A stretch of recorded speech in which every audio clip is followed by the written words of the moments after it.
Welcome to the Deep Dive, where we crack open fascinating stories and hand you the golden nuggets of insight.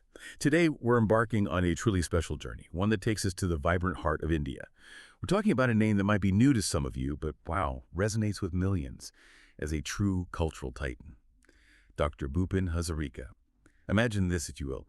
Picture the crisp air in Guwahati, Assam, on September 8th, 2025. You can almost feel the anticipation, right? The soulful melodies beginning to ripple through the city. This isn't just another day, it's the electrifying kickoff of a year-long celebration, marking the birth centenary of a legend whose influence stretches far, far beyond the banks of his beloved Brahmaputra. Yeah, and what's immediately striking about Hazarika's work is its remarkable ability to transcend not just geographical borders, but also the passage of time and, the divides between generations. He wasn't simply a musician. He was like a master weaver of narratives, crafting these powerful stories of humanity, of love's enduring power, and of the unwavering resilience of the human spirit. Our mission today is to truly understand the man behind that iconic voice and really uncover why his legacy is not just celebrated, but so profoundly and passionately revered, even now, decades later. Exactly. We've delved into an incredible array of sources, piecing together the vibrant tapestry of his life and work. Our goal is to give you a shortcut, really, to being genuinely well-informed about a man affectionately known as the Bard of Brahmaputra. Get ready for some truly surprising facts, a captivating journey through music, film, and powerful messages that are just as relevant today as they were when he first penned them. So let's set the scene for this monumental celebration. The year-long festivities officially began on September 8th, 2025. And the location? Right. Wow. It was imbued with profound significance. The Dr. Bhupen Hazarika Samane Tirtha in Guwahati. That's right. This isn't just any venue. It's a deeply hallowed site. It's where the maestro was cremated back in November 2011. Right. So inaugurating a year-long celebration there. It creates this uniquely poignant blend, doesn't it? Remembering his physical departure, but celebrating the undying essence of his spirit. It's almost like a transformation, of grief into this enduring, vibrant legacy. And it was indeed a powerful blend, deep reverence, and at the same time, joyous celebration. We've seen how dignitaries, renowned artists, countless admirers, they poured in from every corner, converging on this sacred ground. Assam's governor, Laxman Prasadacharya, and Chief Minister Himanta Biswa Sarma, they led the tributes, laying these beautiful floral wreaths and speaking with palpable admiration about his monumental contributions, not just to Assamese culture, but really to Indian culture as a whole. You could feel the weight of it. Absolutely. His legacy, his presence, it was truly palpable in every word spoken, every melody played. And the personal touch at the inauguration didn't end there, did it? Adding another layer of poignancy, his only son, Tez Hazarika, along with his wife and son, they flew all the way from the United States to be present. Yeah. How significant was that familial presence, do you think? Connecting his global legacy back to his roots at such a vital moment. Oh, incredibly significant. That family presence. It wasn't just a token appearance, It was a powerful testament to the man's enduring impact on his immediate family, and by extension, the broader Assamese diaspora scattered across the globe. Their journey really underscored the deeply personal connection so many feel to Hazarika, regardless of where they live now. The atmosphere, as you can imagine, must have been electric, with his most beloved songs like the swooping Bistirno Parore, which, often translates as "from the vast banks." It's this incredible ode to the mighty Brahmaputra and its eternal journey. Beautiful. And the deeply humanitarian Manuhor Babe, meaning for humanity, which is just this powerful anthem calling for universal brotherhood. Those songs were filling the air, performed by local artists, cultural troops. It wasn't just a tribute, it felt like a powerful, living call to preserve his legacy, to keep those melodies and messages vibrantly alive for every single generation to come. That's a remarkable level of national recognition. But in an era where, regional identities can sometimes feel overshadowed, what were the specific qualities of Hazarika's work that allowed him to not only be celebrated in Assam, but also get such heartfelt tributes from national leaders like Prime Minister Modi? It's a great question, actually, because his appeal truly did transcend regional boundaries. We saw Prime Minister Narendra Modi, for instance, contribute a really heartfelt article on September 8th, and he highlighted precisely that.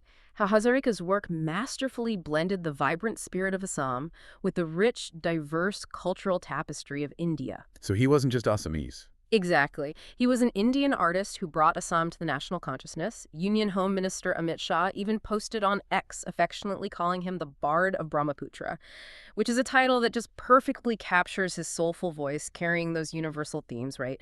Unity, humanity, across all divides. Hmm. It really underscores how his melodies continue to, well, heal and unite people, becoming this kind of beacon of national integration. It really begs the question then, how did one individual manage such broad, profound appeal without losing his unique voice? That's the fascinating paradox of Bhupen Hazarika, isn't it? Union Minister Sarbananda Sonowal, who's a former Assam chief minister, he articulated it beautifully. He pointed out Hazarika's remarkable ability to stay deeply rooted in his Assamese identity and heritage. His language, his folklore, the landscapes in his songs. Yeah. While simultaneously resonating with audiences globally, his art proved that maybe to be truly universal, you first have to be deeply local. That makes sense. And this wasn't just confined to Assam, even Arunachal Pradesh enthusiastically joined in the celebrations, which just shows how deeply his songs have built bridges between diverse communities throughout the entire Northeast, fostering understanding, connection through that shared cultural experience. So for those of you just discovering him, let's unpack who this extraordinary person was. Born September 8th, 1926, in Sadia, which is this picturesque, quite remote corner of Assam. He was so much more than a musician. He was a cultural ambassador, a masterful storyteller, a visionary, really, someone who saw beyond his immediate surroundings, envisioning a more just, a more harmonious world. His journey truly began in a region just steeped in breathtaking natural beauty and this incredible cultural diversity, a real cradle of inspiration. His early exposure to the captivating rhythms of Assamese folk music, that, combined with his rigorous academic pursuits both in India and later abroad, it profoundly shaped him into the multifaceted artist we celebrate today. Right. We see him not just as a singer, but also as a prolific composer, a profound lyricist, an impactful filmmaker, and a poignant poet. And his art always consistently reflected the profound struggles and universal aspirations of ordinary people. He truly gave voice to the voiceless. And his music. It was so intimately connected to the very soul of the land, wasn't it? His songs often sang the mighty Brahmaputra River, that majestic, life-giving lifeline of Assam. He sort of personified its power and resilience, its beauty, even its sorrow. Definitely. And he tackled these big essential themes, social justice, equality, human dignity, with this unflinching honesty, like his poignant ballad, Ganga Amar Ma. It's not just about the sacred river, right? No, not at all. It's a profound social commentary on exploitation, on environmental degradation. He uses the river's plight as a metaphor for the suffering of the common people. He challenged power structures, but not with slogans. No. With melodies that resonated so deeply. And crucially, he pioneered this unique orchestral fusion, integrating Western classical arrangements with indigenous Assamese instruments and scales. That was revolutionary. It really was, a sound that elevated regional music to an international standard, but without losing its soul, which Yeah. made his music incredibly accessible to everyone from, rural farmers to sophisticated urban intellectuals. And what's particularly fascinating is his global perspective. That was honed by his time abroad, right? Absolutely. He drew deep inspiration from his time in the United States, where he earned a PhD from Columbia University. During that formative period, he was deeply influenced by the burgeoning civil rights movement and by powerful artists like Paul Robeson, a towering figure whose art passionately championed social justice. Wow.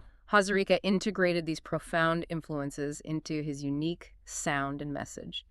And this gave his regional voice a truly universal resonance. It allowed him to connect local struggles to global human experiences. It's extraordinary to imagine this young man from the Brahmaputra Valley immersing himself in the American civil rights movement and being shaped by figures like Paul Robeson. What specific resonances do you think Hazarika found between those struggles abroad and the aspirations of his own people back home?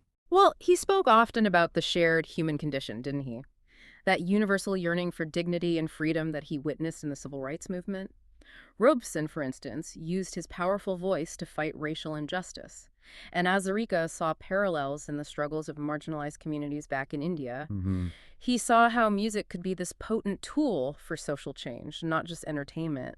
That experience, I think, deeply cemented his commitment to using his art to speak truth to power and to advocate for the common person, drawing strength from these global inspirations while always remaining rooted in his own cultural context. And his contributions weren't limited to music at all. Yeah. He directed and composed for groundbreaking films like Shakuntala and Pratidwani, which powerfully showcased the rich culture of the Northeast to a wider audience, breaking stereotypes, building bridges. Absolutely crucial work. His phenomenal career earned him numerous accolades. The Dadasaheb Phalke Award, India's highest honor in cinema, often considered like a Lifetime Achievement Oscar in the country. Yeah, that's a good comparison. And posthumously, in 2019, the Bharat Ratna, India's highest civilian award, kind of akin to a Presidential Medal of Freedom. These are truly unparalleled contributions to the nation's cultural fabric, no question. And this celebration, it isn't a fleeting moment or a single-day event. It's a meticulously planned, comprehensive, year-long journey. The Assam government, working closely with a whole host of cultural organizations, has curated this extensive series of events, not just across Assam, but significantly in major cities like Kolkata, Mumbai, and New Delhi, too. Right, which really emphasizes his national stature, ensures his impact is recognized beyond his home state. And imagine the sheer scope of what's planned. Vibrant music festivals celebrating his compositions, insightful film screenings of his directorial works, captivating exhibitions exploring his life, academic seminars digging into his profound impact on art, culture, social It reform. covers everything. And get this, the government of India approved a Rs 100 silver commemorative coin in his honor. What does a tangible tribute like that, cast in enduring metal, signify for an artist whose legacy is so deep in the cultural fabric? Well, a commemorative coin, especially one issued by the national government, it really signifies an artist's elevation to a national treasure. It's a permanent, tangible mark of respect, isn't it? Ensuring his memory is literally held in the hands of the people for generations. That's a powerful statement. It really is. A statement that his contributions are woven into the very identity of the nation. And we also heard about specific events already in motion, like a vibrant cultural program featuring Hazarika's timeless songs in Nagaon on September 7th, 2025. That was announced by the district commissioner. Similar events planned in Arunachal Pradesh, unequivocally underscoring his deep connection with the entire Northeast. The government seems to be aiming for this to be a truly widespread people's movement, inviting everyone from every walk of life to actively participate and celebrate, making it a collective tribute. To truly grasp his impact, though, we need to look at the man himself through some of these incredible human stories. I mean, I could barely get through my morning commute without coffee, let alone travel 80 kilometers in an ambassador and then perform for 3 hours straight. Right. Picture this. 1989, he's 62 years old. Hazarika undertakes this journey 80 kilometers from Guwahati to Morgaon in a white ambassador car, that iconic, sturdy vehicle, synonymous with endurance on India's rugged terrains. The workhorse. Exactly.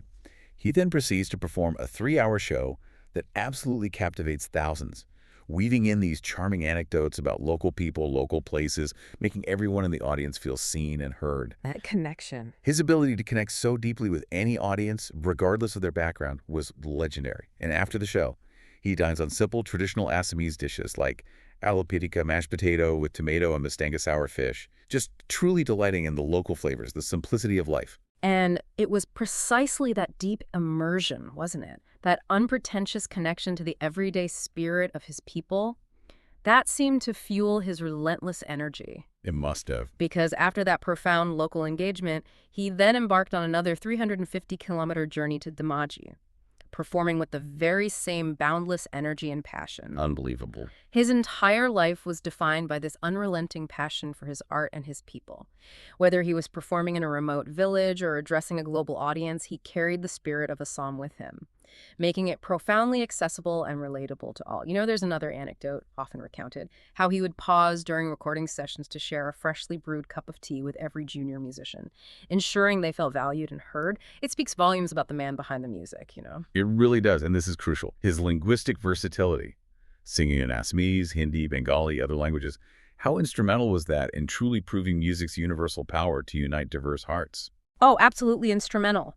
His ability to sing in multiple languages wasn't just a technical skill. It felt like a deliberate choice to connect, to dissolve barriers. Right. By expressing those universal emotions, love, loss, hope, protest in different tongues. He demonstrated, without a shadow of a doubt, that music is indeed a universal language. He created this shared emotional landscape, allowing his messages to resonate directly with people from varying linguistic backgrounds, fostering a profound sense of shared identity and understanding across the diverse regions of India. And his influence, It extends far beyond his lifetime. His songs, which openly address these incredibly relevant issues, poverty, inequality, communal harmony, they remain as pertinent today, maybe even more so, as they were decades ago. Sadly, In our yes. current era, which often feels defined by division, his powerful message of unity just resonates profoundly. It offers this timeless beacon of hope. It's truly inspiring to see how young artists in Assam and beyond still draw immense inspiration from his profound body of work, adapting his songs to contemporary styles, but importantly, meticulously preserving their original essence and spirit. That's key. And schools, cultural institutions, they actively teach his compositions, ensuring that his powerful voice and messages reach new generations, keeping his legacy vibrantly alive. This centenary celebration also highlights his crucial role as a bridge, right, between the Northeast and the rest of India. For decades, the region has grappled with challenges of representation, integration. Hazarika's music, with its universal themes and those deep regional roots, truly put Assam on the national and global stage. His evocative songs about the Brahmaputra, for example, they introduced the river's majesty to people who had never even seen it, fostering this deep sense of shared heritage and understanding. Now, organizing a year-long celebration of this magnitude, it's no small feat. It requires immense planning, coordination. The Assam government, led by Chief Minister Himanta Biswa Sarma, they've been incredibly meticulous in the preparations. We even know about a core committee meeting back on August 29, 2025, with Sarma and Union Home Minister Amit Shah, where they reviewed all the preparations to ensure these events truly reflect Hazarika's monumental stature. Indeed. And the involvement of national leaders like Prime Minister Modi, who graciously accepted an invitation to inaugurate the celebrations. That really underscores the national importance of this milestone. However, there are always challenges, aren't there? Of course. Ensuring these celebrations truly permeate every single corner of Assam, including its most remote riverine islands or hill districts, that demands not just precise logistics, but maybe innovative solutions, perhaps mobile cultural units, or even localized digital hubs, community-driven events. Yeah, creative thinking. And sustaining public enthusiasm over a full year, that will undoubtedly demand immense creativity. Moving beyond traditional concerts to, say, interactive workshops, digital storytelling projects, maybe even school-level curriculum integration. And we can't forget the critical need to balance the tribute with education, making absolutely sure that younger audiences don't just enjoy the festivities, but also grasp his profound historical and cultural significance. Right. It's about remembering his art, yes, but crucially, also about learning from his life and message, understanding why he mattered so much. So as this incredible year unfolds, it promises to be a journey of profound rediscovery. From vibrant cultural programs in Nagaon to insightful film screenings in Mumbai, each event will offer a unique, living window into Hazarika's extraordinary world. The Art 100 commemorative coin will serve as that tangible, lasting reminder of his enduring legacy, while digital archives and publications will meticulously ensure his work reaches an even broader, global audience, preserving every nuance of his artistic genius. For the people of Assam, this is clearly a moment of immense pride, profound significance, a validation of their cultural heritage on a national and international stage. For the rest of India, it feels like an open invitation to reconnect with an artist whose music truly transcends time and place, speaking to the very core of our shared humanity, our struggles, our dreams. And for you, our listener, it's a powerful, resonant reminder, isn't it? That one voice, armed with melody and profound meaning, can genuinely change hearts and minds forever, sparking movements, shaping generations. So what does this all mean for you? Well, we encourage you to seek out his music. Maybe start with Bistirno Parore or Menohor Babe. Listen deeply to his powerful, timeless lyrics, and maybe consider how art in your own community can be a vibrant force for positive change, a powerful tool for connection, and an authentic celebration of identity. As the evocative strains of Hazarika's songs fill the air, from the serene hills of Arunachal Pradesh to the bustling streets of Kolkata, we invite you to remember Bhupen Hazarika, not just as a musician, but as a luminous beacon of humanity whose legacy will echo for generations to come, inspiring us all perhaps to find our own voice and sing our own truth.